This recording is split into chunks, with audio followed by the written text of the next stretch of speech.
पांच तरह की कावड़ होती है। पांच तरह की कावड़ में पहली कावड़ होती है एक सामान्यता में, आनंद में।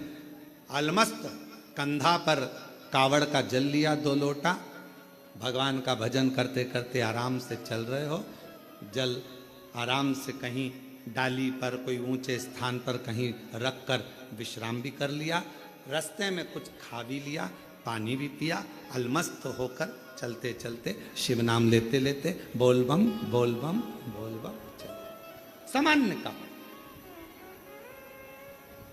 एक कावड़ होती है दंडवत कावड़। 12 से 15 कदम चले हो, 15 कदम के बाद में कावड़ का जल एक छोटी सी बोतल में होता है जो अपने कंधे पर यहाँ पीठ पर रखा होता है। सामने से दंडवत करी, फिर आगे बढ़ते चले जाओ। फिर 12, 15, 20 कदम चलने के बाद फिर एक दंडवत करी जाती, 20 कदम चलने के बाद फिर एक दंडवत करी जाती है, प्रणाम किया जाता है। दंडवत कावड़। एक होती है डाक कावड़। डाक कावड़ का मतलब क्या होता है? 24 घंटा जैसे हमारे यहां रामचरितमानस के लिए वर्णन किया जाता है, अखंड रामायण बैठी। अखंड रामायण जानते हो ना सब लोग? अखंड रामायण का मतलब होता है दोपहर में 12 बजे चालू हुई है तो दोपहर में 12 बजे के पहले उसका विराम, 12 बजे तक उसका विराम होना चाहिए, 24 घंटे के अंदर वो विराम। डाक कावड़ का मतलब यही होता है। इस कावड़ को जहां से भरा जाता है वहां से लेकर 24 घंटे के अंदर जहां जाना है मंजिल पर, जिस मंदिर तक, जिस देवालय तक, शिवालय तक जाना है, 24 घंटे के अंदर वो पहुंचना चाहिए।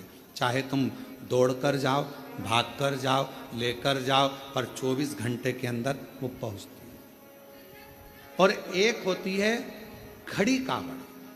खड़ी कावड़ किसको कहते हैं? खड़ी कावड़ में तुम मंदिर, तुमने जल लिया गंगा जी का तो आपने जल लिया माँ सीवन का, आपने जल लिया माँ सरयू जी का, मंदाकिनी का, यमुना जी का, क्षिप्रा जी का, नर्मदा जी का। खड़ी कावड़ में कहीं रुकना नहीं है, चलते जाना है।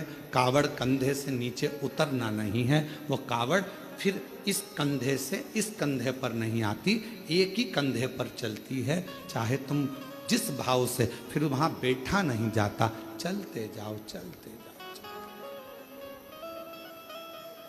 चलते। फिर एक कावड़ आती है भगवान की अलख कावड़। अलख कावड़ किसको कहते हैं? जिसमें भगवान के मंत्र का उच्चारण, जहां से जल भरा जाता है वहीं से मंत्र का उच्चारण चालू हो जाता है, बोल बम बोल बम बोल बम बोल बम। अब कोई तुमसे बात नहीं करेगा तो उसमें बोल बम निकलना चाहिए, उसमें हर हर महादेव निकलना चाहिए, श्री शिवाय नमस्तुभ्यम निकलना चाहिए, ओम नमः शिवाय। जो मंत्र तुमने उठाया वो मंत्र तुम्हारे मुख से निरंतर चलना चाहिए। तो कई माताएं उसको बोलती हैं, आगे बोलो बोल बम, पीछे वाले बोल बम, खाने वाले, पीने वाले, चलने वाले, आने वाले, सोने वाले, आते बोले, जाते बोले। तो ये इसमें मंत्र का उच्चारण जहां से कावड़ उठती है, अलख कावड़ में केवल अलख जगाई जाती। जल लिया, चलते गए, भोजन करने भी बैठे हो, कोई से बात भी करोगे तो बोल बम उसमें निकलते रहना चाहिए, निरंतर जप चलना चाहिए, निरंतर।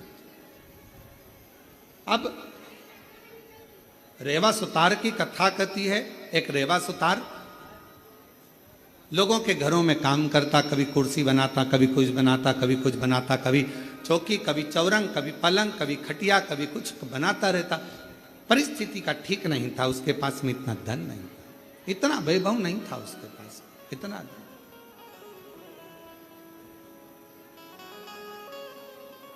चले जा रहा, एक दिन निकल गया, 2 दिन निकल गया, 4 दिन निकल गए, घर में अन्न का दाना नहीं पहुंचा रेवा सुतार के।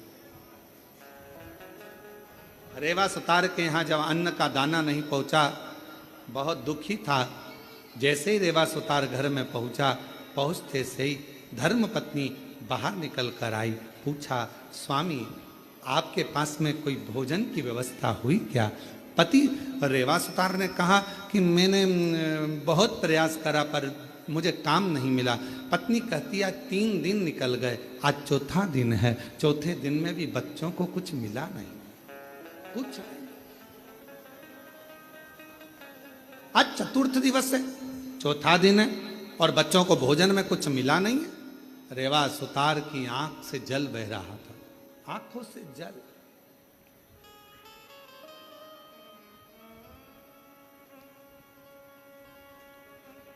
शिक्षा,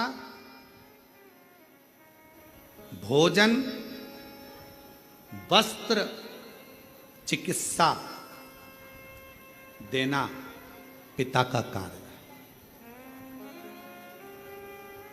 क्या क्या चीज? जम के बोलो जरा। शिक्षा, चिकित्सा, भोजन, वस्त्र, बच्चों को देना ये पिता का कार्य है। फिर माँ का काम क्या है? तो कहा माता का कार्य है अपने बच्चे को अच्छा संस्कार देना और परमात्मा की शरणागति करना। माँ का कार्य है बच्चों को संस्कार प्रदान करना। शिक्षा कहीं पर भी मिल सकती है, अच्छी अच्छी एजुकेशन मिल रही हैं, अच्छी अच्छी कोचिंगें मिल रही हैं, अच्छा अच्छा स्कूल है, अच्छा अच्छा ट्यूशन है। शिक्षा कहीं पर भी मिल सकती है, पर संस्कार हर कहीं पर नहीं मिल सकते। संस्कार तो आपको अपने घर में ही प्राप्त होगा। हमारे घर का जो संस्कार होगा वो हमारे सामने झलकेगा। हमारे घर में कैसा रहने का तरीका है, हमारे घर में बोलने का तरीका कैसा है, हमारे घर में कौन अपशब्द कह रहा है, वैसा तरीका घर के बच्चे सीखते हैं। शिक्षा कहीं पर भी मिल सकती है, पर संस्कार तो केवल हमारे घर के अंदर ही प्राप्त हो सकता है, घर के अंदर।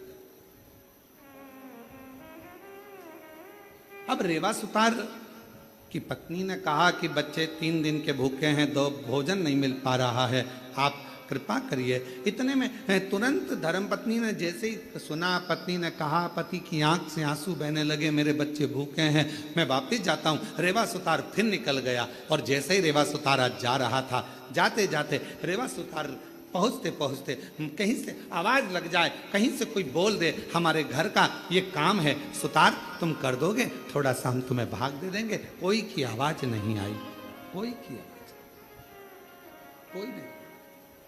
तब श्रावण का महीना था, शिव भक्त कावड़ लेकर जा रहे थे। कावड़ उठाने वाले भक्त का जो बांबू था, डंडा था, कावड़ के वजन से वो बीच में से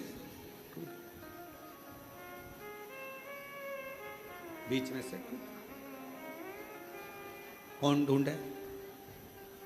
वीराने में कौन मिलेगा? साथ वालों ने कहा कि अपन देख कर आते हैं, कोई तो मिलेगा। वहीं से सुतार आवाज लगाते हुए जा रहा था, किसी के घर में अगर लकड़ी का काम कराना हो तो मैं हूँ, अगर किसी के घर में लकड़ी का काम कराना हो तो मैं हूँ, मैं सुतार, मैं रेवा सुतार, अगर कोई काम हो तो जरूर बोलिए। इतने में उस कावड़ उठाने वाले के कानों में शब्द गया, उसने हाथ जोड़कर कहा सुतार जी से, भैया हमारा डंडा टूट गया है। सुतार जी बोले, मैं लेकर आता हूँ लकड़ी तो मैं दूसरा डंडा बना देता हूँ। अब रेवा सुतार दौड़ कर गया, लकड़ी काट कर लाया, डंडा निर्माण करा और उस डंडे पर कलश बांध कर उस कावड़िया के हाथ में दे दिया। कावड़िया ने डंडा तो ले लिया। रेवा सुतार ने कहा, भैया मैंने तुम्हारा डंडा तैयार करा, तुमने कुछ मुझे दिया नहीं। इतने में कावड़िया ने कहा, भैया हमारे पास देने के लिए कुछ भी नहीं है, कुछ भी। ए भैया हमारे पास कुछ भी नहीं।